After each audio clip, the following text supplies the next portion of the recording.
참 예수님, 날씨가 많이 풀렸죠?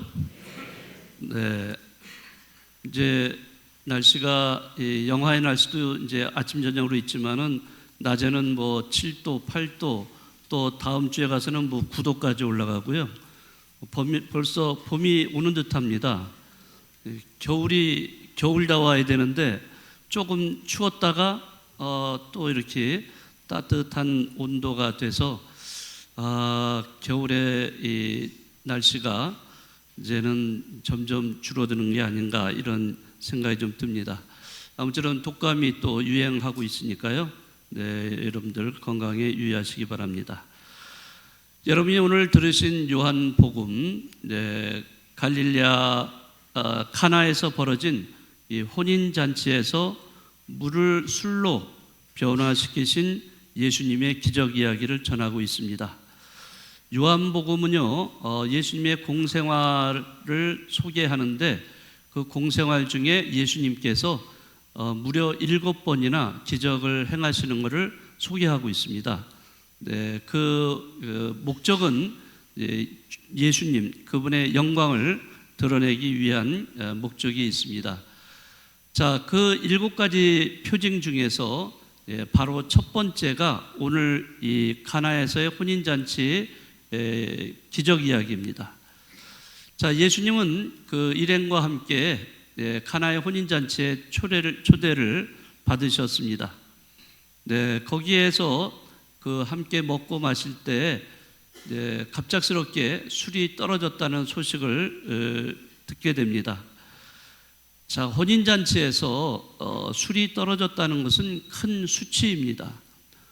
오늘날처럼 뭐 24시간 편의점이 있다든지 또 큰 마트가 있다든지 그러면은 뭐 얼마든지 가서 돈 주고 사서 보충을 할 수가 있는데 그 당시에는 그런 게 어디 있었겠습니까? 네, 그러니까 다 술이라는 것은 집에서 빚어서 만든 술인데 그 포도주가 갑자기 생겨날 수는 없는 거죠. 네, 불가능한 겁니다. 그러나 이때 성모 마리아는 집주인의 고충을 사려 깊은 마음으로 읽어내시고는 아들 예수님께 부탁을 합니다. 그렇지만 예수님은 당신의 때가 되지 않았다라고 하면서 거절을 하십니다. 그럼에도 성모 마리아는 하인들에게 예수님이 시키는 대로 하라 이렇게 일러줍니다. 성모님은 왜 이렇게 하셨을까? 네, 그것은 첫째, 성모님이 아들 예수님을 굳게 믿고 신뢰하셨기 때문입니다. 그런 믿음이 있기 때문에 그래도 이런 것을 말을 했을 때 아들 예수님이 뭔가 해주시겠지 하고 이렇게 믿고 있었던 것이 있고요. 두 번째는 예기치 못한 어려움에 처해 있는 이 사람들의 마음을 헤아리시는 성모님, 이 성모님의 자비로운 마음, 이것을 읽을 수가 있습니다. 성모님의 중재로 아들 예수님은 일하는 사람들에게 물 항아리에 물을 가득 채우라고 하십니다. 네, 여기 항아리에 여러분들이 주목을 하셨으면 좋겠습니다. 항아리는 무언가 담는 그릇이죠. 질그릇에 무언가를 담기 위해서는 그것이 비워져 있어야 합니다. 다시 말하자면 물이 술로 변하는 기적이 이루어지기 위해서는 빈 항아리가 필요하다 하는 것을 알 수가 있습니다. 물이 술로 변한다는 이 기적은 궁극적으로는 우리 삶의 변화를 뜻합니다. 평범한 물이 하느님 나라의 혼인잔치에 쓰일 물로 변해야 된다는 것입니다. 여기서 평범한 물은 바로 나의 인생이고 나의 삶이라고 할 수가 있습니다. 그런데 나의 삶과 나의 인생이라는 것은 가만히 들여다보면 정말 그 죄스러운 그런 본능이고 부족하고 허물이 많은 그런 모습을 우리가 지니고 있습니다. 그러니까 물이 술로 변한다는 것은 물과 같은 내 삶, 죄스러운 인생이 주님의 은총으로 하나님 나라의 혼인잔치에 쓰일 술로 또 새로운 존재로 변한다는 것을 의미합니다. 자, 그런데 내가 변하기 위해서는 먼저 항아리가 비워지듯이 자기를 먼저 비우는 작업이 필요합니다. 비우기 위해서는 어떻게 해야 되는가? 비우려면은 아주 단순합니다. 가지고 있는 것을 버려야 돼요. 버린다는 것은 다른 말로 표현하면 포기라고 할 수가 있습니다. 포기가 돼야만 버릴 수 있는 거예요. 포기하지 않는 사람은 절대 버릴 수가 없어요. 여러분들 집에 물건들 많죠? 엄청나게 많이 쌓여 있어요. 근데 버리질 못해요. 왜? 아까우니까. 이런 생각에서 버리질 못해요. 그러면 쌓이고 쌓이는 그런 생활이 될 수밖에 없습니다. 언젠가는 비워야 돼요. 자, 여러분들 다른 복음서에 밭에 묻혀 있는 보물 이야기 아시죠? 어떤 소작인이 그 밭에 나가서 일을 하는데 그 거친 땅을 파다가 이렇게 경작을 하다가 그 밭에 땅 속에 묻혀 있는 보물을 발견합니다. 자, 그러니까 소작이는 어떻게 해요?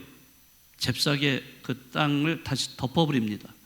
그리고는 일을 중단하고 자기 집으로 달려가요.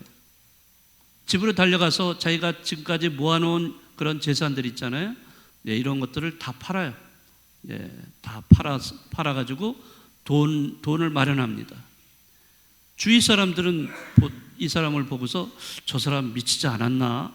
그렇게도 힘들게 벌어가지고 이렇게 재산을 마련을 했는데 저거를 다 팔아가지고 팔고 있다는 것에 대해서 이해하지를 못하는 겁니다.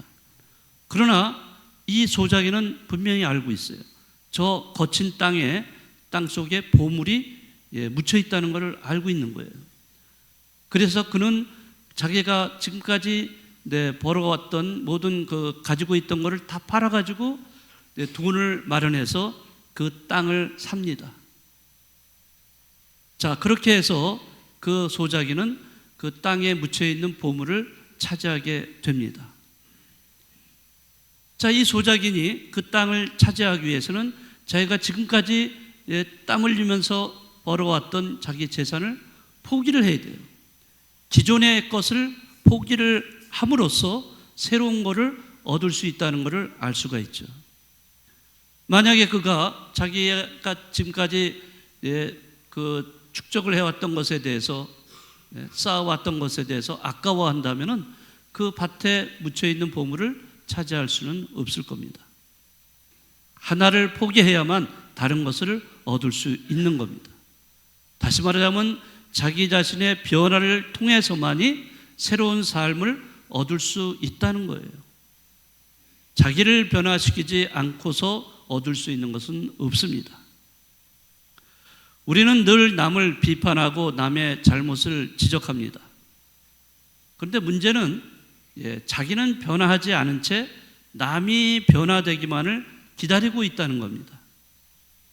가정에서도 보면은 남편이 아내가 남편을 향해서 또는 부모가 자녀를 향해서 참 이렇게 하면 참 좋을 텐데, 저 인간이 이렇게만 해준다면 정말 너무 좋을 텐데, 이렇게 하면서 상대방이 먼저 변화되기를 기다립니다.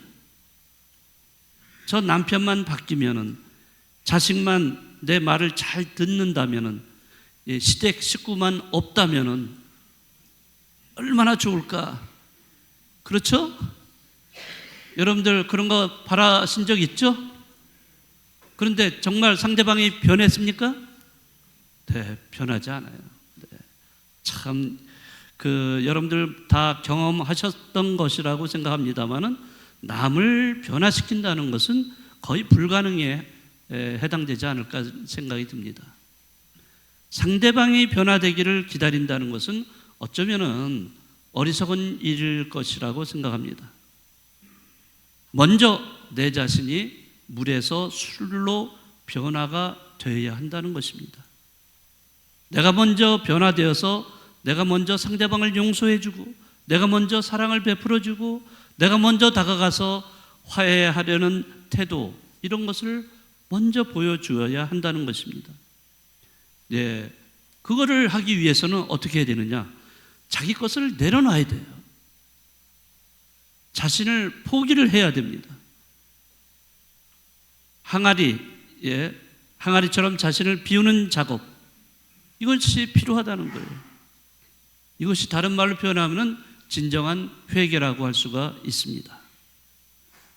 오늘 가나의 혼인잔치 이야기를 통해서 우리는 신앙인으로서 어떻게 살아가야 할까? 이거를 한번 여러분들 같이 묵상을 해야 하겠습니다. 물이 술로 변화되듯이 자신의 진정한 변화만이 이웃과 세상을 변화시킬 수 있다는 것. 자신이 변하지 않고서는 주변 사람들은 절대 변화되지 않는다는 거. 이런 거 여러분들이 잘 아실 겁니다. 내 자신의 변화라는 이러한 기적의 은총, 이것은 주님께서 주시는 거예요. 여러분들 기도를 통해서 이런 은총을 구하시기 바랍니다. 내가 먼저 변화돼서 다른 이웃과 세상이 변화될 수 있도록 여러분들이 그런 기도를 통해서 이 오늘의 이 복음 말씀을 깊이 간직하고 또 실천하시는 여러분들이 되시면 좋겠습니다.